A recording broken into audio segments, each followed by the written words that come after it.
Muchas gracias por participar en estas jornadas. Bueno, ahora les voy a compartir la pantalla. Ahí se ve, Nico. Sí, se ve bien. Bueno, muchas gracias. Como les comentaba, Nico, bueno, yo soy Félix Raspal, soy profesor asociado del Design Lab de la Escuela de Diseño y también soy codirector de un laboratorio de investigación en diseño que se llama AirLab. Y hoy voy a contar a través de una serie de proyectos algunas investigaciones recientes, investigaciones en curso también, relacionadas o bajo un tema de discusión o de reflexión que tiene que ver con cómo pensar el diseño desde una perspectiva de la economía circular y en particular el uso de una técnica, una tecnología emergente que es la impresión 3D para, bueno, para trabajar en esta temática.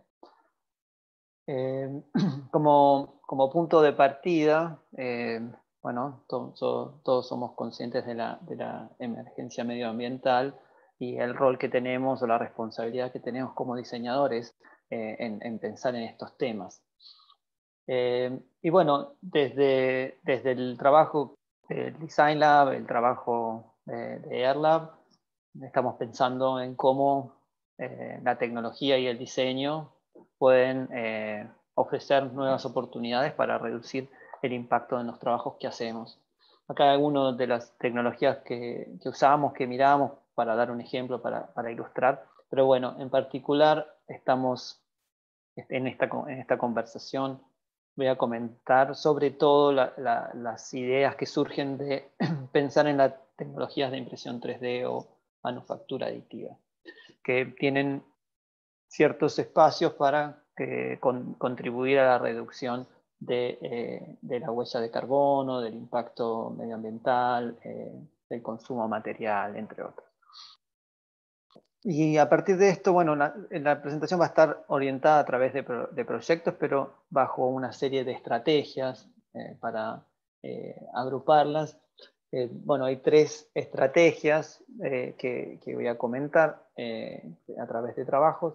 Una tiene que ver con el reuso de materiales en un proceso de upcycling, es decir, al fin de la vida útil, darles una segunda vida en un uso que los mejore. La segunda estrategia tiene que ver con estudiar o utilizar materiales que son más amigables con el medio ambiente a través de 2 proyectos. Y finalmente, la última estrategia tiene que ver con el uso de tecnología para la optimización del uso de material. Es decir, reducir el uso de material, utilizar materiales más amigables con el medio ambiente y reusar materiales al fin de su vida útil. Estas son las 3 estrategias que varios de ellos de estos proyectos están como parte son proyectos reales que tienen una reflexión detrás, parte de esta presentada en esta charla y otras ideas consolidadas en un libro sobre este tema. Bueno, hablemos primero de este proyecto, de esta estrategia que la llamamos upcycling. Esta estrategia básicamente se concentra en pensar en cómo los materiales pueden ser utilizados de mejor manera al fin de la vida útil, extender su vida, darle una tercera oportunidad y de esa manera reducir los impactos relacionados con la extracción y procesamiento de nuevos materiales.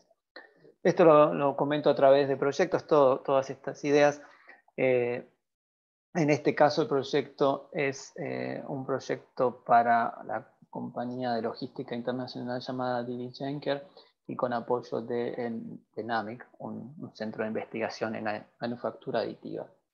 Bueno, y cuando empezamos este proyecto de consultoría en diseño para DB Schenker, el interés de la compañía, es una compañía de logística internacional, era cómo reusar o trabajar con los materiales de empaque, que son bueno, la mayor cantidad del desperdicio que estas industrias generan.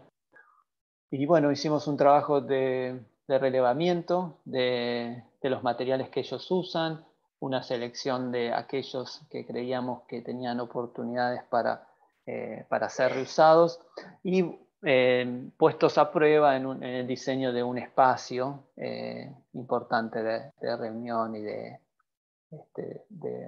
intercambio en sus headquarters.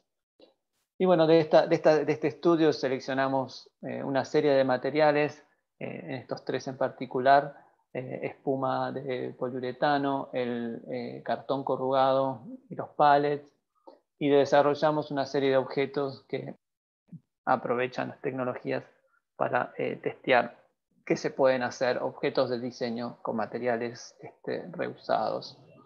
Bueno, acá se ve un poco el uso inicial de los materiales. Estos son típicos desechos de la industria.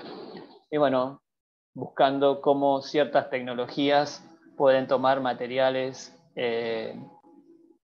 y poder transformar materiales que son generalmente planos y poco elegantes en objetos y productos que sí realmente le saquen mayor provecho. El material de la espuma lo usamos para generar unos sillones que dan espacio a los usuarios del espacio.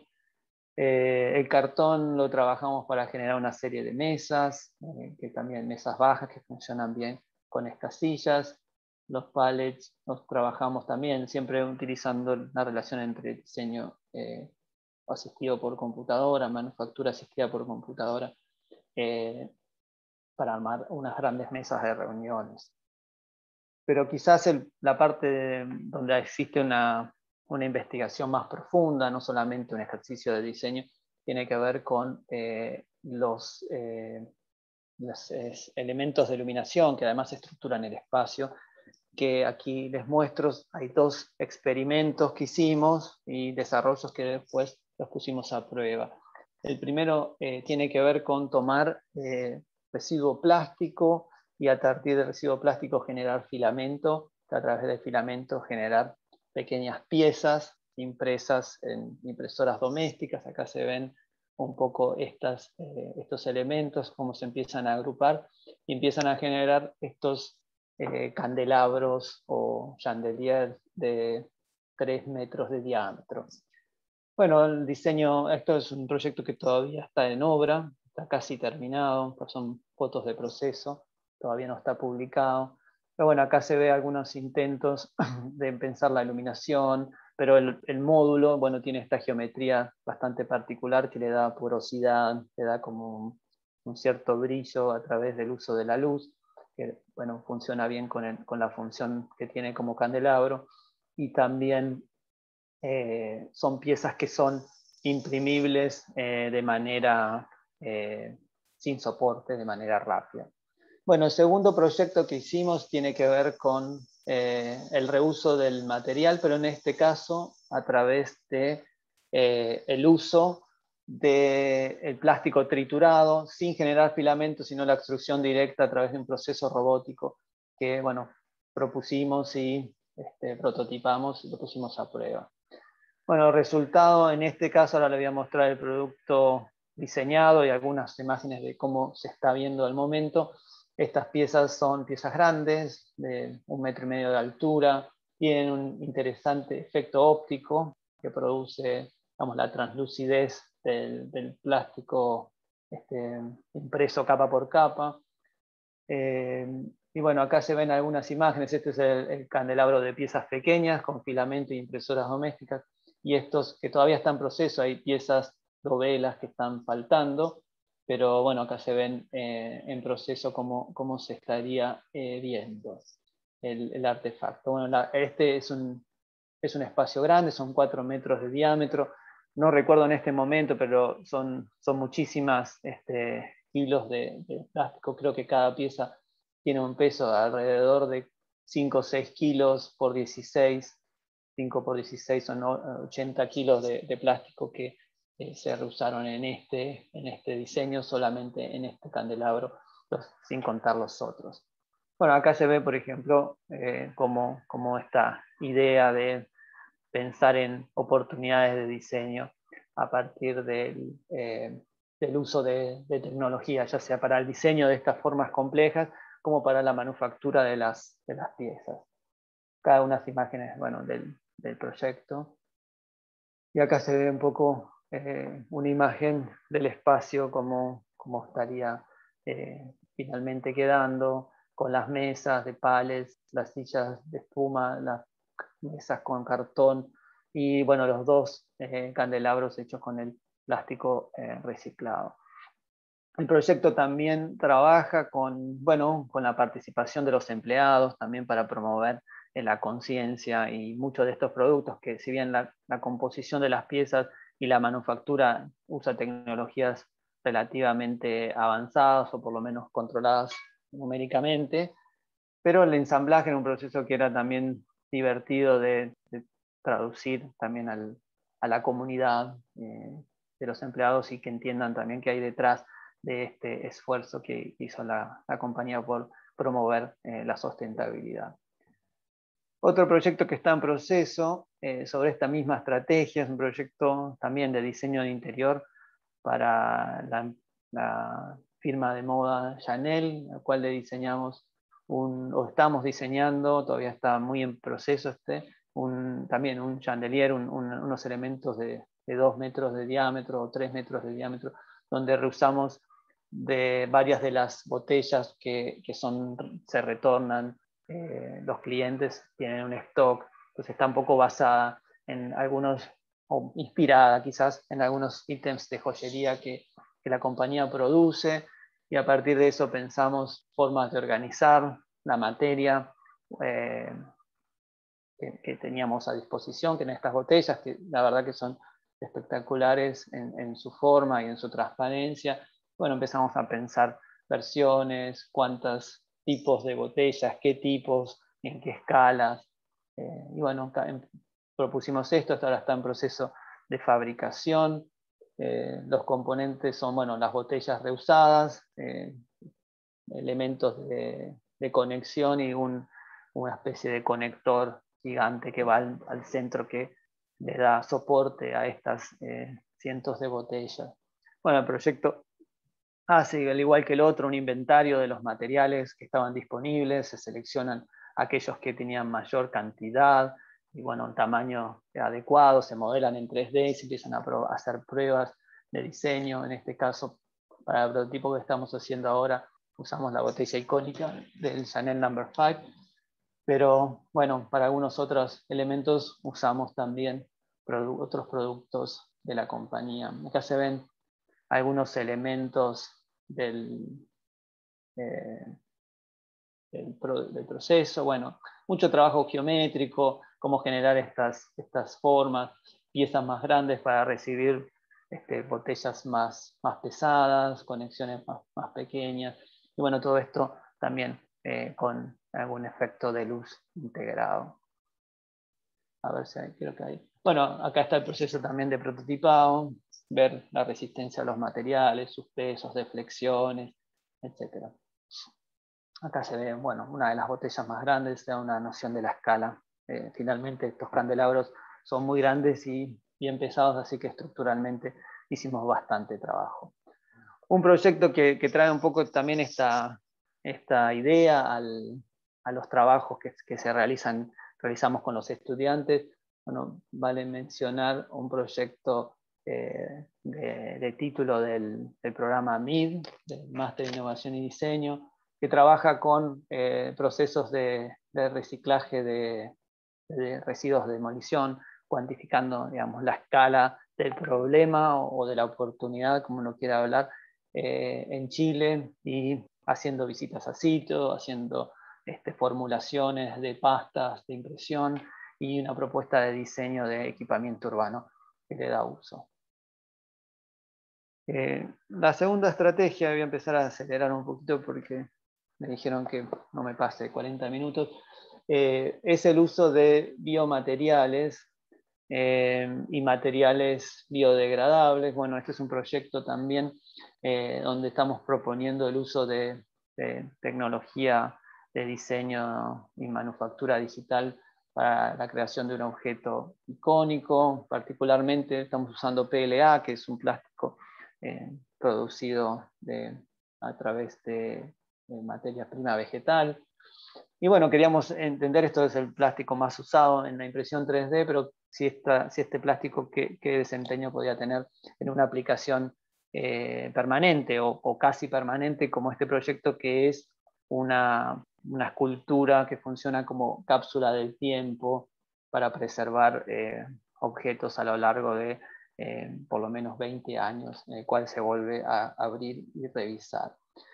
El espacio es relativamente grande, por lo menos pensando en que está impreso en piezas pequeñas, cómo se constituía, de un diámetro de 12 metros, generando una superficie total de 140. Lo que proponíamos era esta superficie ondulada, que tenía cierta relación con la idea de la periodicidad, la recurrencia del tiempo, parte de la propuesta.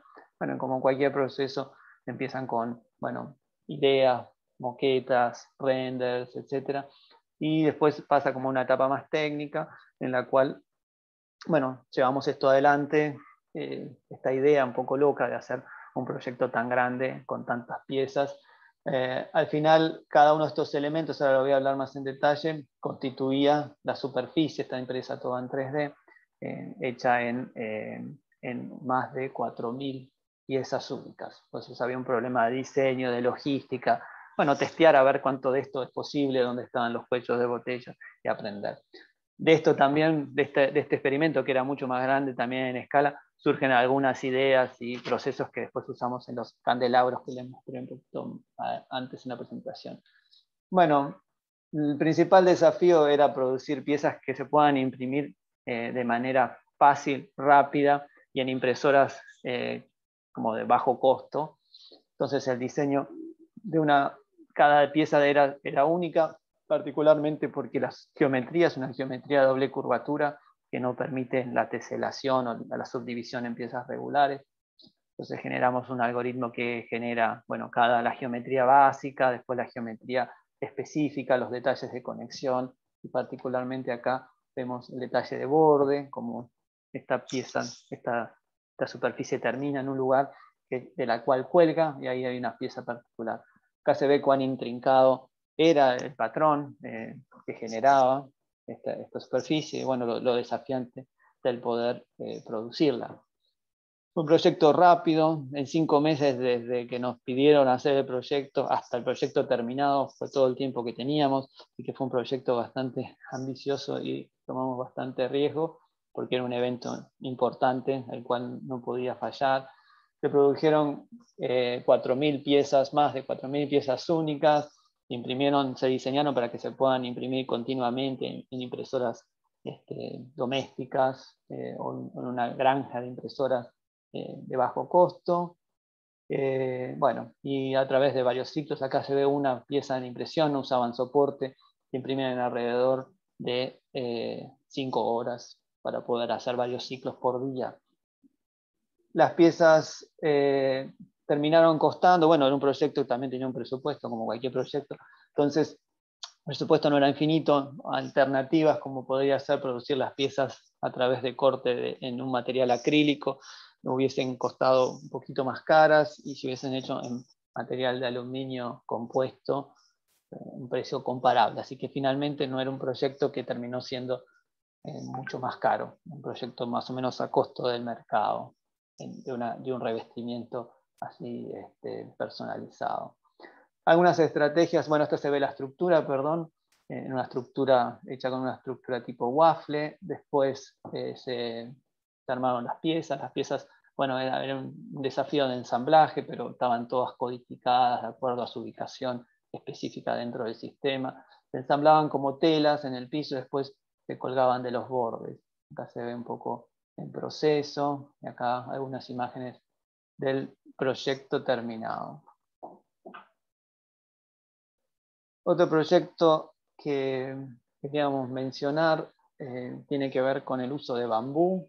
un material también con muchas oportunidades para el uso estructural, quizás no necesariamente del todo aprovechadas, pero un material que se va tomando cada vez más relevancia, sobre todo en el contexto de Asia, en el cual este proyecto que te estoy mostrando fue situado. Es un proyecto que se ubica en un espacio verde en Singapur, un parque lineal. La idea que teníamos era, bueno, cómo podemos usar este material de una manera un poco diferente, donde en vez de ser de manera tradicional o artesanal, como se suele hacer, se pueda realizar de manera controlada por computadora, donde la información, las tecnologías de la información juegan un rol más predominante. Acá se ve una vista superior, bueno, era un gazebo para estar al aire libre, protegerse de la lluvia y parcialmente del sol. Tenía un diámetro aproximado de 8 metros y bueno, consistía básicamente en una estereoestructura, una estructura tridimensional en la cual usábamos el bambú en su estado natural. No son compuestos de bambú, sino bambú virgen tratado para la humedad. Y lo que pusimos a prueba era una idea de cómo podemos usar este material que es irregular por ser natural de manera controlada. Entonces, y podemos integrar también esa información dentro de un modelo estructural. Entonces, lo que hicimos fue este proceso de escaneo de las secciones del bambú en sus extremos para poder inferir o digitalizar su geometría de manera de tener un catálogo y poder diseñar piezas personalizadas para cada bambú. Esto teniendo como en consideración que las tecnologías de la información permiten hacer cosas, la información no cuesta prácticamente nada hoy en día, es prácticamente gratis el almacenamiento, la obtención y el procesamiento de la información. Entonces acá se ve un poco el resultado del escaneo, en este caso escaneo 2D, un escáner de cama, simple.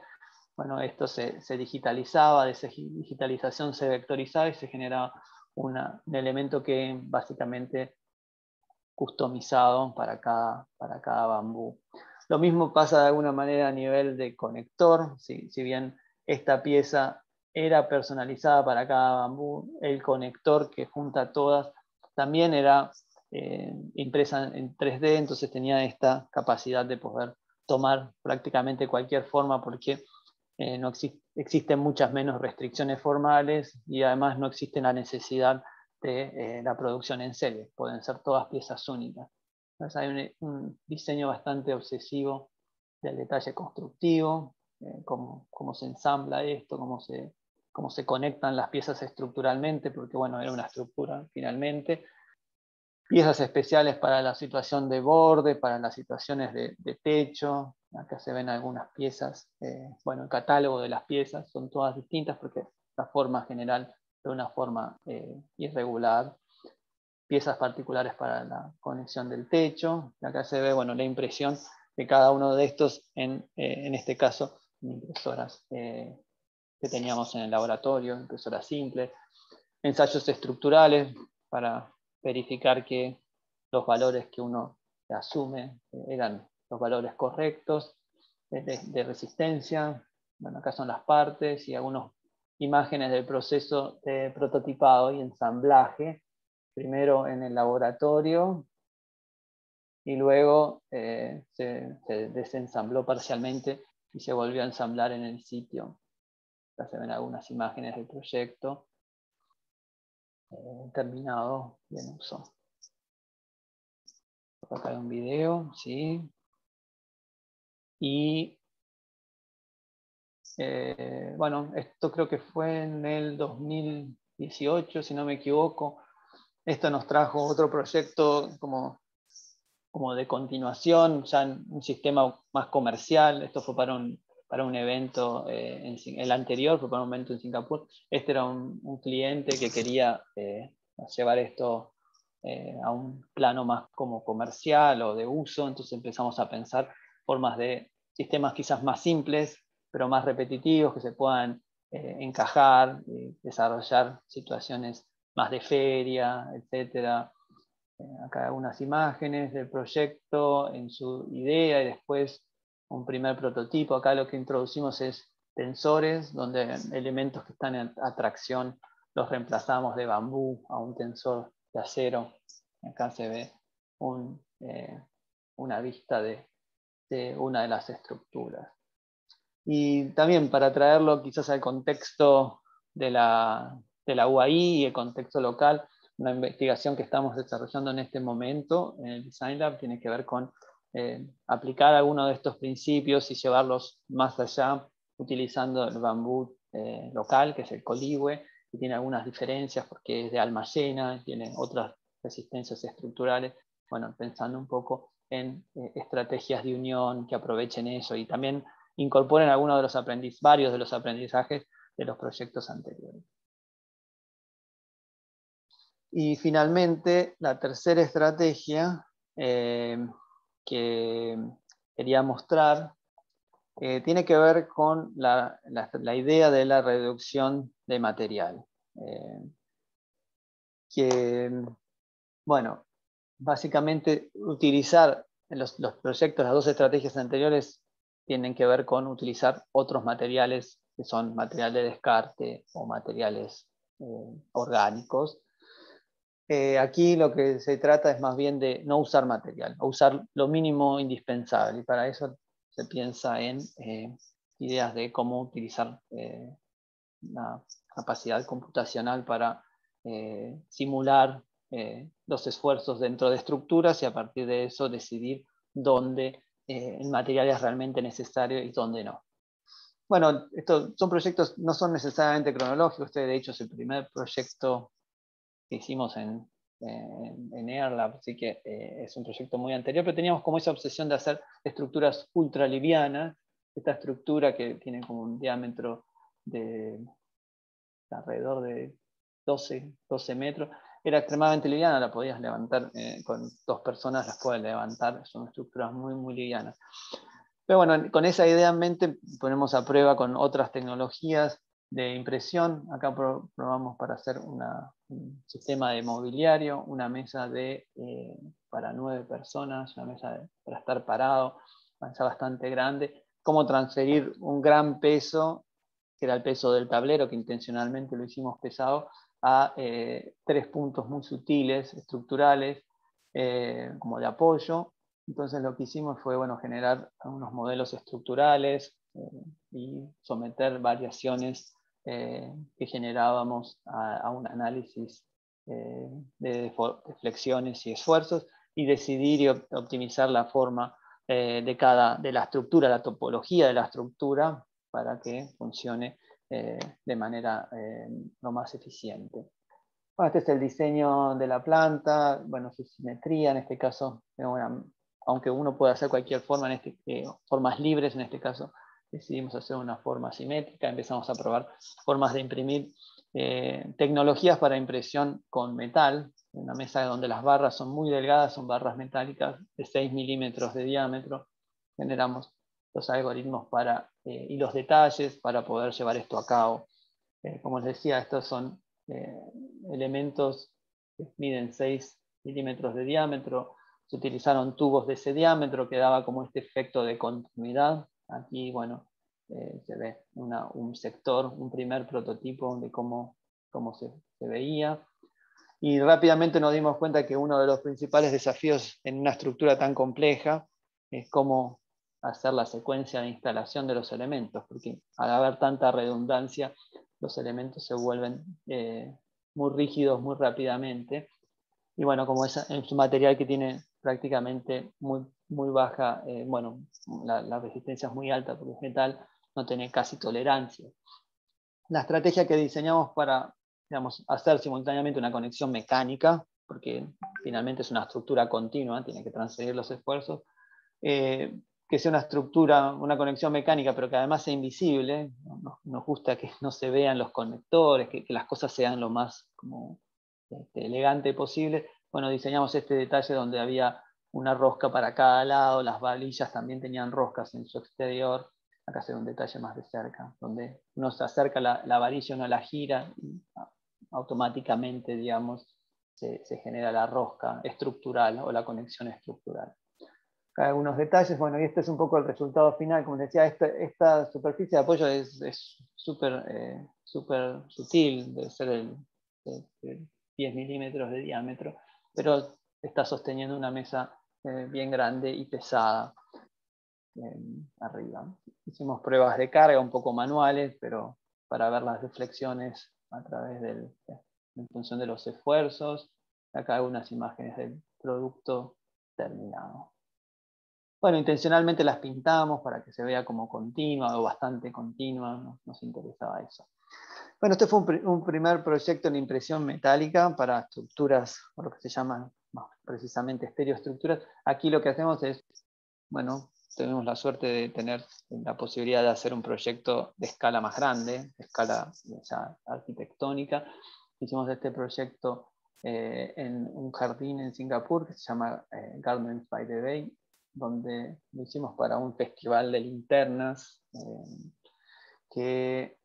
bueno, este es el jardín, y nos dieron un sitio ahí, en ese lugar, y empezamos a ver, bueno, qué podíamos hacer. La idea era poner a prueba esta investigación en optimización y en optimización estructural y impresión 3D en metal.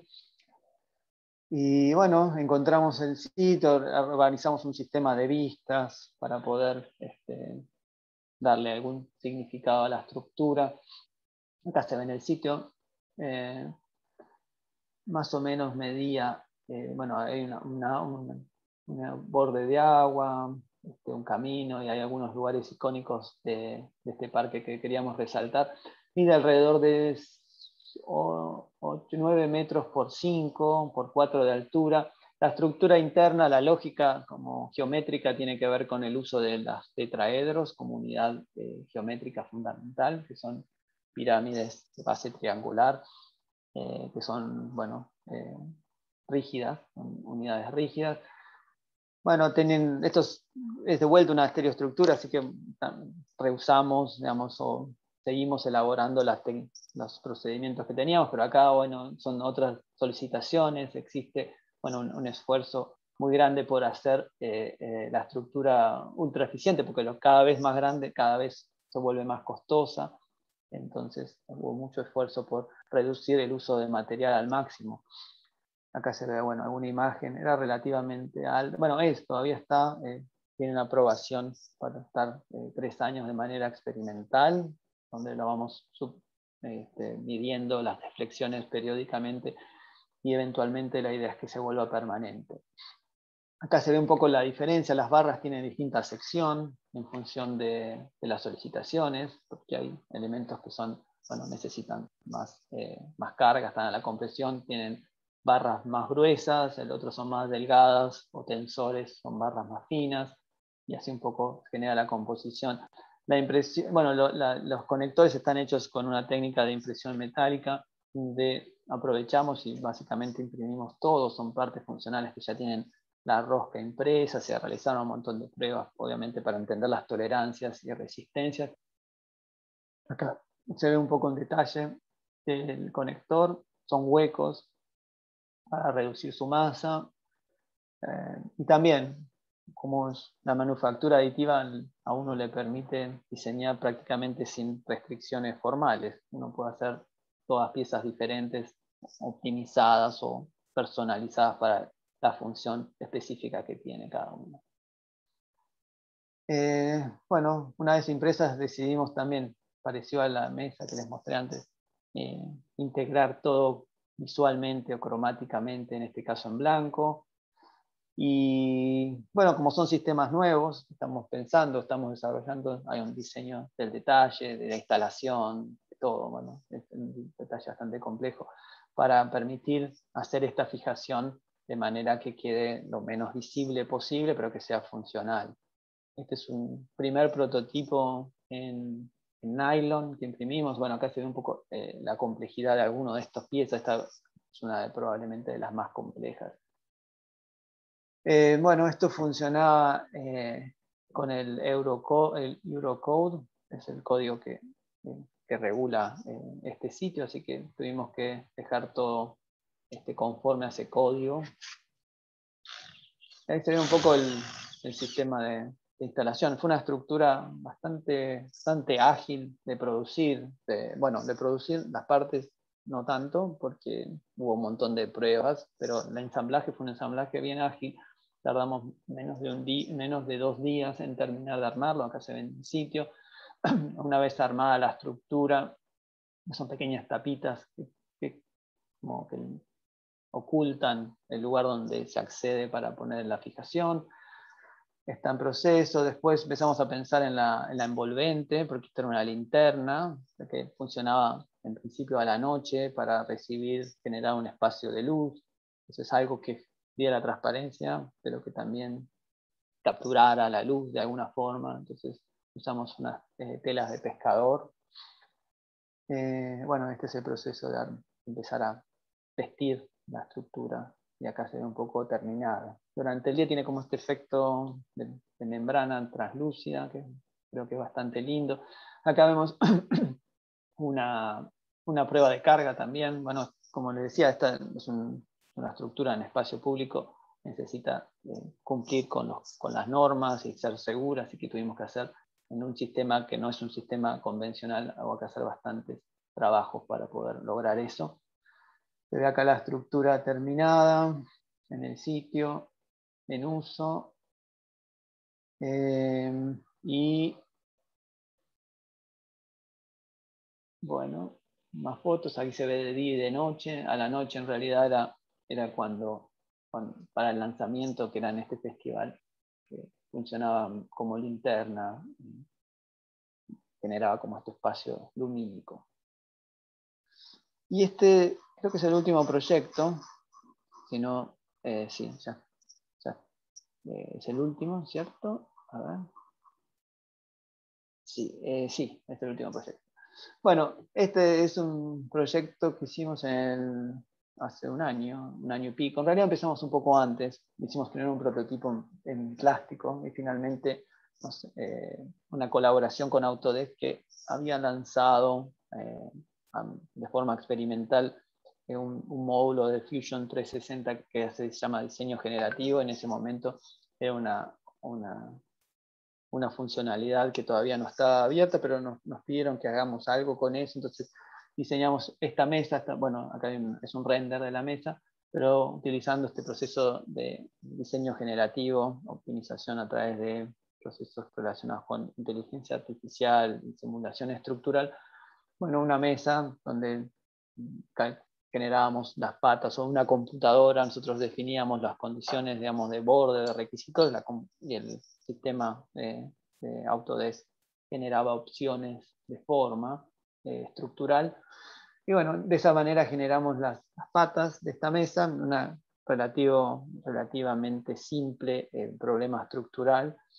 Y bueno, después el desafío cuando uno tiene estas formas es cómo manufacturarlas, cómo producirlas. Entonces ahí también vimos otros métodos de fabricación digital o híbrida, donde hicimos en este caso una impresión de la pieza positiva en un material que funciona como la cera. Entonces es compatible con el proceso más artesanal o más industrial de la cera perdida. Acá se ve la pieza. Bueno, está un poco en desorden la presentación. Esta es la pieza en cera con los canales de entrada del material. Después se los hizo el molde en vestimento cerámico. Esta es la pieza una vez colada, perdón, lo puse al revés. Y bueno, acá recién como sacadas del molde, se les cortan los canales de entrada. Esta es la pieza terminada en bronce. Y después, bueno, de un pulido quedan como con este efecto que refleja y que resalta bastante lo intrincado de la geometría. La parte inferior es también en bronce pulido para que quede como integrada las patas con la parte inferior. Acá se ven un poco algunos detalles de esta estructura de las patas de la mesa. Acá otra otra fotografía, bueno, la superficie superior es en un material petrio. Acá hay unas fotos ya más de catálogo, ¿no? Del mismo producto. Y bueno, para cerrar, para cada una de estas estrategias, les muestro algunos de los trabajos de cómo esto los transferimos, estas ideas o estas áreas de investigación o de interés, las transferimos a trabajos en clase. Acá vemos algunos proyectos de un curso que damos, se llama Procesos de Fabricación en la Industria, donde bueno, los estudiantes aprenden varios de estos métodos de diseño computacional, generan proyectos, en este caso eran proyectos de puentes para el Cajón del Maipo, y bueno, habían generado acá algunas ideas de cómo generar puentes con optimización de uso de material.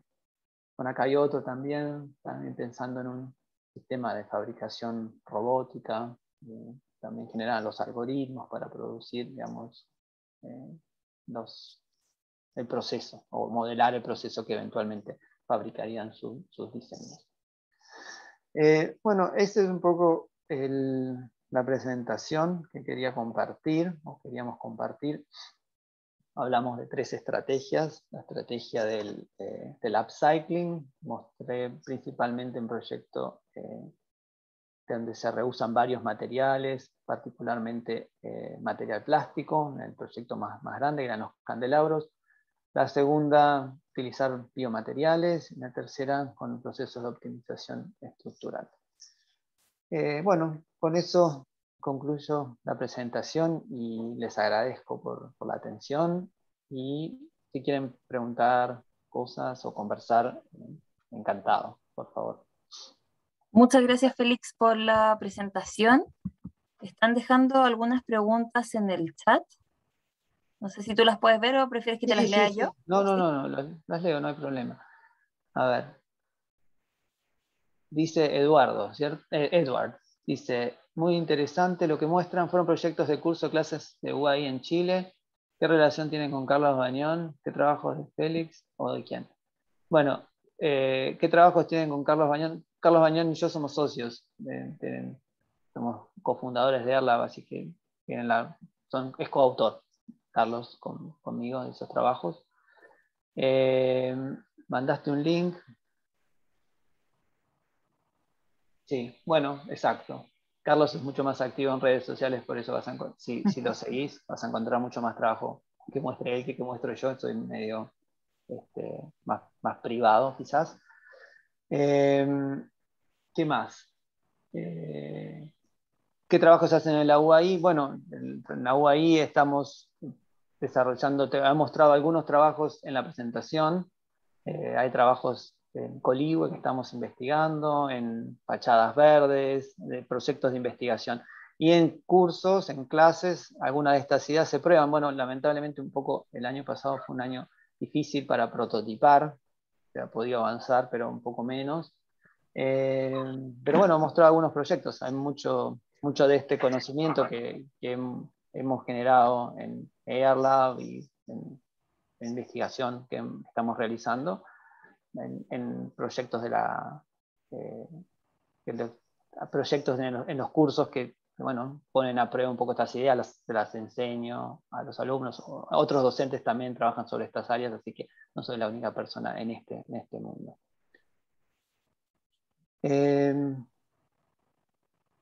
Así que, no sé, Edward, no sé si tenés otra pregunta, pero un poco esa es la respuesta. Son trabajos profesionales que hacemos en Airlab y después muchas de estas experiencias se transfieren a las clases. Muchas de las clases que yo doy y muchas de las clases que colegas míos en el Design Lab dan se centran en trabajar con diseño y fabricación digital. Es una de las áreas como fuertes del Design Lab. No la única, pero una de ellas. Así que sí, bueno, para dar un poco una perspectiva de estos proyectos que se ven en las fotos, que parecen en un instante uno las cuenta. Yo igual en la presentación he puesto un montón de material por detrás porque me parece que la audiencia lo aprecia, no solamente lo que sale publicado en ArtDaily o en DeSign, sino las cosas que hay detrás que no se muestran en esos medios. para que vean un poco lo que hay detrás, pero son proyectos de varios años. El proyecto que la malla que se llama Hermes, ese pabellón en un jardín en Singapur, fue una beca de investigación que obtuvimos y en colaboración con una universidad en China. Llevó muchos años de hacer. O sea que no se puede hacer en un ejercicio de una clase, pero se puede enseñar estrategias, ir aprendiendo a lo largo de sus carreras. Después Rosario Alcántara pregunta, ¿aperturas de cursos a distancia más adelante? Ahí Sí, creo que yo no. vienen algunos cursos, lo que resta este año en formato híbrido, así que también se pueden tomar de manera online. Cursos que tenemos como, bueno, que este requiere un poco más de presencialidad, prototipado CNC, viene programación para el diseño, en otras áreas del diseño también. Y en nuestra página web, designlab.uai.cl, pueden ver los diferentes cursos, diploma y máster, y se van actualizando mes a mes y vamos a tener pronto ya la parrilla para el próximo año. Pues pregunta de vuelta, Edward. Gracias a algún acercamiento a cursos o talleres o clases. No entendí muy bien la pregunta, pero bueno, hay varios programas de posgrado, creo que este ciclo tiene que ver con posgrados, hay varios posgrados disponibles, particularmente creo que el MSD Máster en Ciencias del Diseño, que tiene que ver con alumnos quizás que ya hayan terminado sus títulos de pregrado en otras instituciones. Bueno, obviamente creo que puede ser un programa bueno donde se pueden, para gente que le interese este tipo de temas. Pregunta, ¿quién más? Luis, en comparación con otros países de Sudamérica como Argentina y Colombia, Chile, ¿cómo se encuentra la relación en la industria 3D de esos países? Yo diría que Chile está a la vanguardia regional de las tecnologías de diseño y fabricación digital. Eso lo puedo decir, por lo menos a nivel académico, bueno, en general, a nivel académico, sobre todo porque es donde yo conozco bien, una universidad como la Adolfo Ibáñez, ¿no? Los recursos que existen en esta universidad son difíciles de conseguir en otras universidades regionales. No quiero decir que no existan porque no conozco los casos de, que me he preguntado, Colombia, no lo conozco. Hasta hace poco seguro no existían, pero bueno, no conozco todos los detalles, pero sí te puedo decir que los recursos que hay en la Adolfo Ibáñez son bien buenos a nivel regional. En Argentina, definitivamente que conozco más porque soy efectivamente de Argentina, sé lo que está pasando acá y no existen universidades con estos recursos en este momento. ¿Quién más? Gonza Arraño pregunta, hola, buena, genial tu postura frente a impresión 3D. ¿Cuál crees que son las proyecciones de la impresión 3D en biomateriales, en construcciones respecto a la resistencia sísmica en un país como Chile? Bueno, buena pregunta. No, depende un montón, la verdad. Los biomateriales todavía son experimentales. En general, los biomateriales suelen ser polímeros. Los polímeros y la construcción no son, para elementos estructurales, en general, los elementos estructurales en arquitectura no se suelen realizar en materiales de polímeros. Quizás en polímeros reforzados con fibras. Interesante un proyecto muy reciente de la Universidad de Stuttgart, que hicieron un pabellón. Yo lo vi hace poco porque estoy preparando unas clases con unos alumnos, creo que desde el 2021, como una especie de compuestos, o sea, en vez de hacerlo con fibra de vidrio o fibra de carbono como tradicionalmente lo usan, hacen fibras naturales y polímeros, biopolímeros, así que ahí hay como un ejemplo. La Universidad de Stuttgart y el ICD generalmente es bastante pionero en este área. Si no fuesen polímeros reforzados, creo que para elementos estructurales no deberían ser muy útiles. Impresión en metal, obviamente sí, y eso sería súper compatible con estructuras sismo resistentes. Si no, bueno, elementos que no sean estructurales no habría ningún problema, ¿no? Cerramientos más decorativos, etc. Creo que para los polímeros, los biomateriales suelen ser esos, son materiales en general de menor resistencia mecánica, que no serían resistentes para una estructura, ya sea en un contexto sísmico como no sísmico, en mi opinión. ¿Qué más?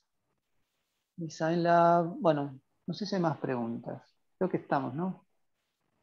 ¿Alguna pregunta? Ah, recién, Guillermo. Sí. Pregunta Guillermo Jara. Querría... buenísima pregunta. Pregunta Guillermo si el uso de tecnologías de impresión 3D es importante en colegios. Yo diría que sí, definitivamente, totalmente. No tanto por una cuestión de investigación o por la fabricación como de productos definitivos, sino por la posibilidad que tienen los chicos de entender geometría, de entender, bueno, de hacer, de aprender haciendo, que bueno, es un poco la filosofía que tenemos en la universidad, por lo menos en nuestro departamento. Creemos que es muy importante. Bueno, no, en general la misión de la universidad es el modo de aprender, tiene mucho que ver con la experimentación. Y es una herramienta más, pero para aprender geometría, para aprender pensamiento como más abstracto, me parece que es útil, es una herramienta bien útil. Y hay varias instituciones que están pensando en eso, de educación preuniversitaria, que funcionan de esta manera. Yo creo que es muy importante. Después pregunta Rosario, ¿qué marca de impresora en especial para mis proyectos? Bueno, no sé, Rosario, exacto qué haces. Depende mucho de los recursos que tengas, digamos, económicos. Pero una impresora de filamento fundido, las típicas impresoras que más han conseguido, que son las de menor costo, son buenas, creo, para empezar. No compraría la más económica porque si tienen problemas, que las más económicas son de difícil calibración y son tan confiables, pueden generar un poco de frustración en mi experiencia con alumnos. Pero si fuese una empresa, no te puedo recomendar una marca porque después me vas a mandar un correo diciendo que no me funcionó. Pero yo tuve personalmente, y alumnos que conozco, investigadores tuvieron buena experiencia con una marca Creality, que es una marca relativamente económica. Pero bueno, no me tomes como que no las vendo, no hago ningún beneficio con eso, pero en mi experiencia esa ha funcionado relativamente bien. Por ahí si la vas a comprar, comprala en un lugar que tenga garantía, no sé, un PC Factory o algo así, porque las que son más económicas pueden tener alguna cosita, bueno, al ser económica, pero como si tienen garantía, la llevas, te dan una nueva, así que por ahí es una buena. A mí me funcionó así por lo menos. Luis Caro pregunta, hola, gracias. ¿Dónde se puede encontrar información sobre los biomateriales? En Google sale más relacionado con dental. Esos materiales compatibles con todos los tipos de impresora 3D.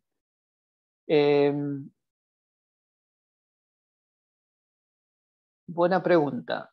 Yo no buscaría, o sea, biomateriales es como tan amplio que depende de qué quieras encontrar, vas a tener que buscar en distintos lugares.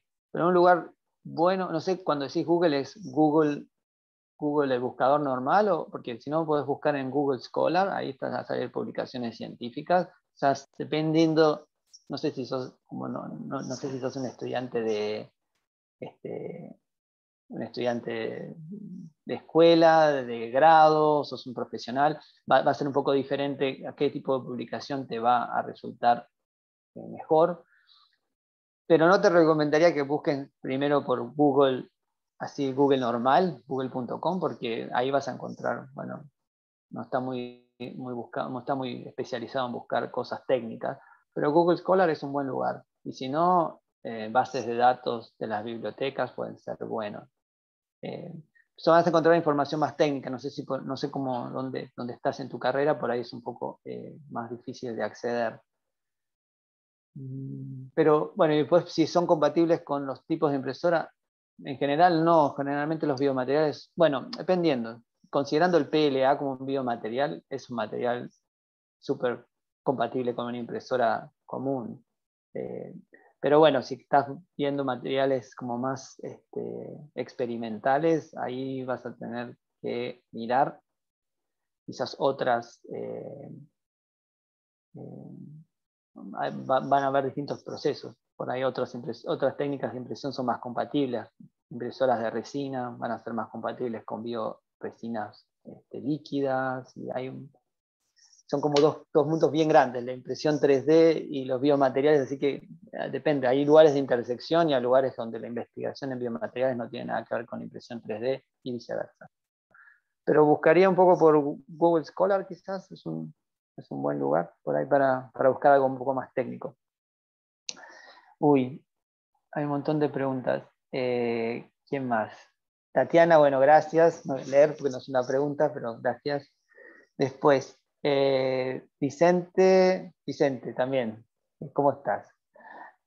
¿Cuál es tu percepción con respecto a la recuperación de los materiales que se utilizan en impresión 3D? ¿Cuán viable es la recuperación para hacer una herramienta?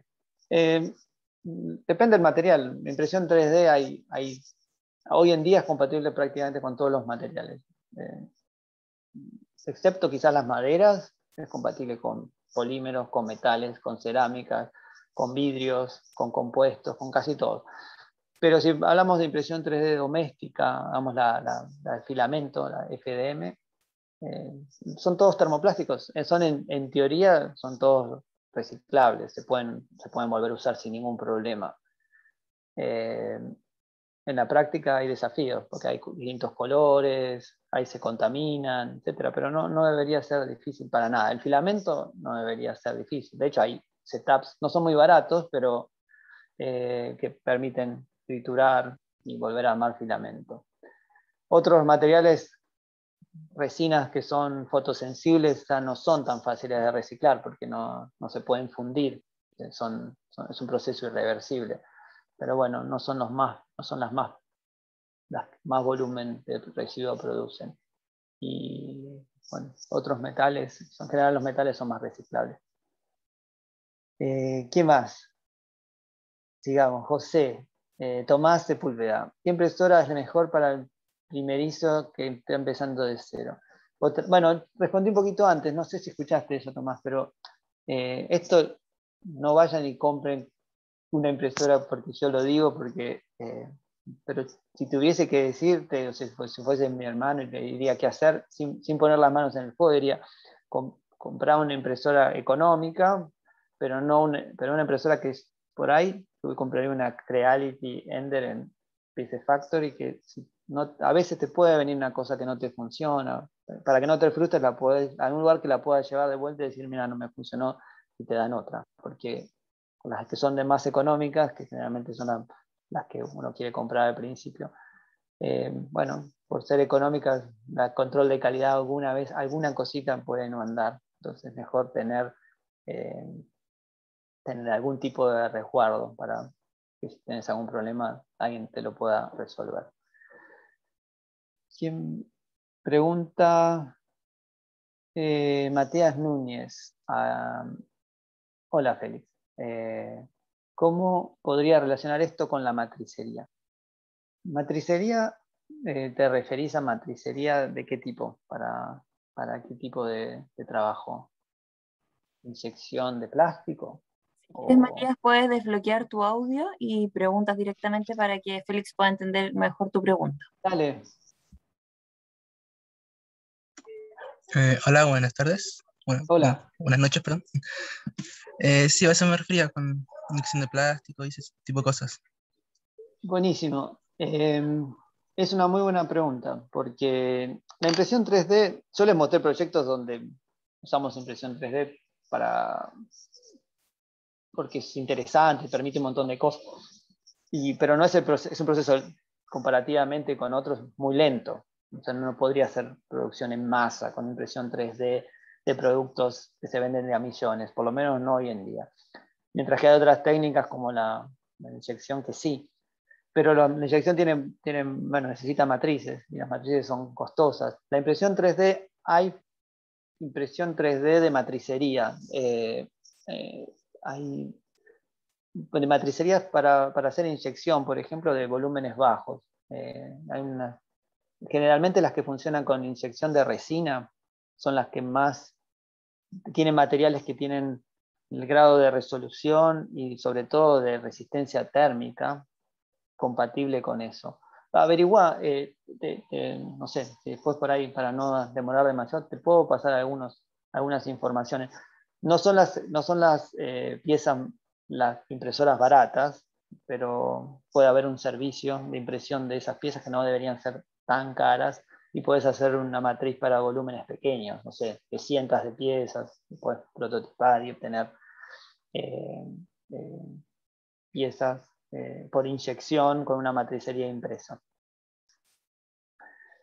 Fernanda pregunta, ¿conoces alguna empresa que recicle los bioplásticos como el PLA? No conozco, pero es un lindo proyecto, así que puede haber una oportunidad ahí. Domésticamente en un laboratorio se pueden hacer un reciclaje y se puede generar nuevos filamentos. A nivel como de empresa, no sé, pero no, si hubiese suficiente volumen de residuo, de una logística, no debería haber un problema, no me imagino un problema técnico para hacerlo. Fernanda me pregunta, ¿existe un método casero para compostar? La verdad, Fernanda, no sé mucho de compostaje, más que lo que puede saber cualquiera persona alrededor.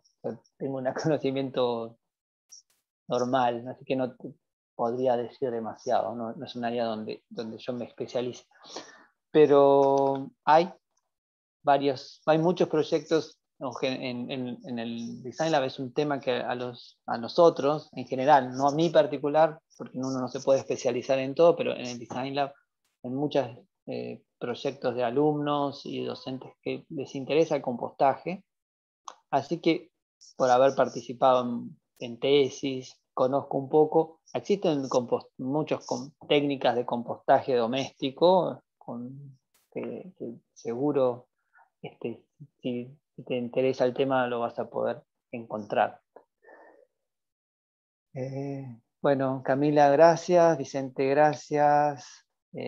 Tatiana, mira, Tatiana, no sé si te contestaba a vos. Cactus.cl, por si quieren buscar. Creo que debe ser sobre compost. Me imagino, ¿no? Bueno, los que me agradecieron les digo de nada, y un placer. Creo que ahí terminan las preguntas, ¿cierto? Perfecto. Yo quiero darle las gracias a todos hoy día por asistir, por estar conectados hasta esta hora, y especialmente gracias a Félix por la presentación, por mostrarnos los interesantes proyectos que has realizado en diferentes partes y también con tus estudiantes. Eso, cualquier duda nos pueden encontrar en nuestra página web, entonces designclub.uy.cl, y en nuestro Instagram @designclubuy. Que esté muy bien a todos, buenas noches.